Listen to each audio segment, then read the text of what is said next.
Although I learned OOP practices in my university programming courses, I recently came across Bob Martin's solid principles, and after studying up on them, I decided to make a program for each principle to not only demonstrate my understanding of the principles, but also because one of the best ways to learn something well is to teach it. Keep in mind, I've tried to make each program as simple as possible, so we're only going to deal with one principle at a time, and for simplicity's sake, I might leave out some important code here and there, like memory deallocation or deconstructors and header files. That being said, let's get to the content. LSP. So Liskov's substitution principle states that child classes should be able to fill the role of a parent class. Let's explain it with an example using humans instead of C++ classes. If you're a surgeon, but you're also the daughter of an architect, in addition to your specific behavior like performing open heart surgery and replacing kneecaps, you must also be capable for stepping in for your father and doing architectural duties like drawing blueprints and managing safety checks for buildings. For this C++ program, the customer wants us to first build a doctor class that implements all behavior that a doctor would do. And if she likes it, she'll hire us to build the rest of the hospital staff, like the nurses and the technicians. So we've built our doctor class, and that has every action that a doctor is capable of doing, such as taking vital signs and referring patients.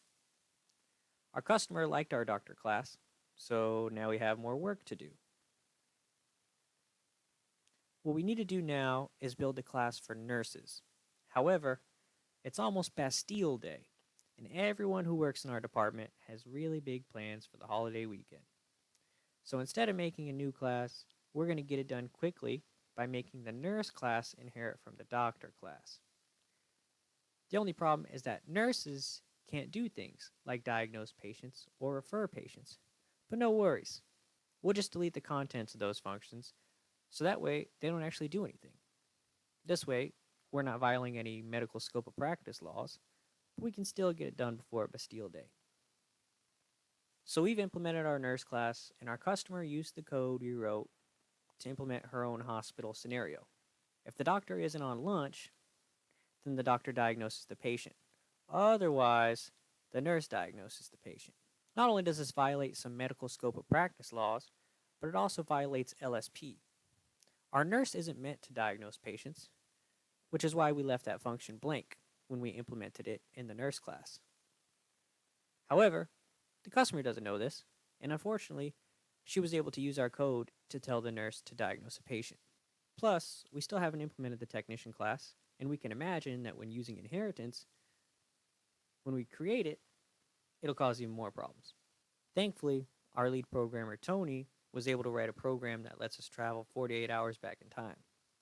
So after redesigning our program architecture, here's what we came up with. This time, we started with the lowest level of medical employee, which is a technician. A technician is capable of taking vital signs and going on lunch.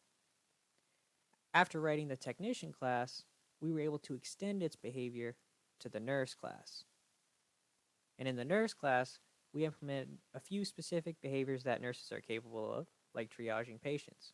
Then, since the doctor is legally allowed to do everything a nurse can do, we've gone ahead and extended the nurse class to our doctor class, and then added a few doctor-specific functions. Now, not only did scaling our project require less work this time, since we didn't have to override functions that we were no longer using, but now we're abiding by Liskov's substitution principle and also not violating any medical scope of practice laws. This is the same diagnose patient function as before, but it no longer works since RN is not a child class doctor. In fact, it's now the opposite. Doctor is a child class of RN. Our child classes, nurse and doctor, are still able to fill in for their parent class, technician. And that's what LSP is all about, being able to substitute the child classes for their parent classes. Keep in mind this can be done with pointers as well. We could create a technician pointer and assign a nurse or doctor object to it, and we should be able to run those technician functions with that nurse or doctor object that we've assigned to the technician pointer.